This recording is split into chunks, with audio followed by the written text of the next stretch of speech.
أعوذ بالله من الشيطان الرجيم بسم الله الرحمن الرحيم الحمد لله رب العالمين اللهم صل على سيدنا محمد وعلى آل سيدنا محمد. Kita dalam segala urusan dunia mengambil keputusan kita harus bermusyawarah. Tapi kalau dalam hal ibadah tidak semestinya bermusyawarah. Artinya kalau kita mau laksanakan kewajiban kita, masa kita bermusyawarah dulu? Allah subhanahu wa ta'ala memanggilkan kita untuk menunaikan salat kita 5 waktu, tidak perlu dimusyawarahkan. Kalau kita sudah mendengar hayya 'alas salah, hayya 'alal falah, segera tunaikan kewajiban kita. Kalau kita perhatikan dalam Al-Quran, banyak ayat-ayat yang Allah subhanahu wa ta'ala ikatkan salat dengan zakat, atau bahasa lain salat dengan infak, sebagaimana firman Allah subhanahu wa ta'ala di suratul Baqarah. Dan saya yakin semuanya hafal. A'udzu billahi minasyaitonir rajim. Bismillahirrahmanirrahim. Alif lam mim. Dzalikal kitabu la raiba fihi hudan lil muttaqin. Alkitab ini petunjuk bagi siapa? Bagi muttaqin. Dan Allah menjelaskan sifat-sifat mereka. Kalau kita ingin meniru mereka, ingin bergabung bersama mereka, ingin menjadi seperti mereka, ikutilah penjelasan Al-Quran. Siapa si al-muttaqin ini? Allah subhanahu wa ta'ala sebutkan, alladzina yu'minuna bil ghaibi wa yuqimuna as-salata wa mimma razaqnahum yunfiqun. Mereka adalah yang beriman tentang ghaib. Apa yang gaib? Allah, malaikah, jannah, surga, neraka, segala sesuatu yang gaib mereka percaya, walaupun mereka tidak melihat dengan mata sendiri. Dan sifat mereka alladzina yuqimuna as-salah. Beda artinya yuqimuna as-salah sama yusallun. Ada orang hanya kerjakan salat, tapi ada orang mendirikan salat.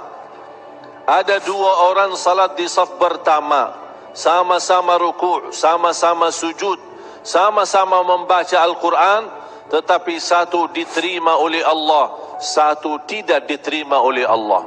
Apa persoalannya? Karena satu menghadap Allah dengan hatinya, dan satu hanya menghadap Allah dengan fisik badannya. Makanya kita melihat orang yang salat dengan hatinya, nikmat salatnya, bisa tenang bacaannya, tenang rukuknya, tenang sujudnya. Beda sama orang yang buru-buru melaksanakan salat. Saya pernah masuk satu masjid, habis saya tahiyatul masjid duduk. Saya melihat seorang baru masuk dan juga tahiyatul masjid. Saya melihat gerakan salatnya, subhanallah, bukan subhanallah, na'udzubillah, luar biasa cepat. Saya hanya menangkapi bacaan gerakan salatnya. Saya baca Al-Fatihah, saya baru selesai waladdallin amin, dengan saya mencuba bagaimana bandingkan bacaan Al-Fatihah dengan salat beliau, dia sudah sampai ke tahiyat, padahal baru saya selesai surat Al-Fatihah. Salat apa ini yang kita kerjakan? Banyak orang-orang berlomba-lomba seolah-olah ada juara. Siapa yang paling cepat selesai salat dapat juara 1. Inilah yang terjadi dalam keadaan kita. Makanya kita merasa tidak nikmat salat kita. Yang kita hanya kejar seminar khusyuk dalam salat, latihan khusyuk dalam salat. Sebenarnya Bapak Ibu biar faham, tidak ada perintah dalam Al-Quran memerintahkan salat yang khusyuk. Tidak ada perintah dari Rasul salat yang khusyuk. Salat khusyuk itu apa? Salat yang khusyuk hasil dari salat yang tenang. Allah perintahkan ketenangan dalam salat.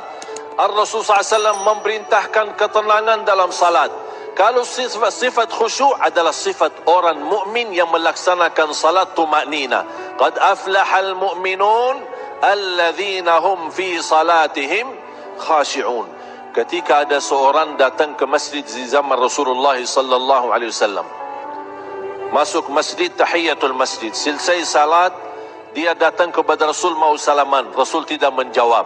Bahkan Rasul berkata, "Salli fa innaka lam tusalli." Salatlah karena kamu belum salat. Dia pergi ke depan, salat lagi, selesai balik lagi bertemu Rasul.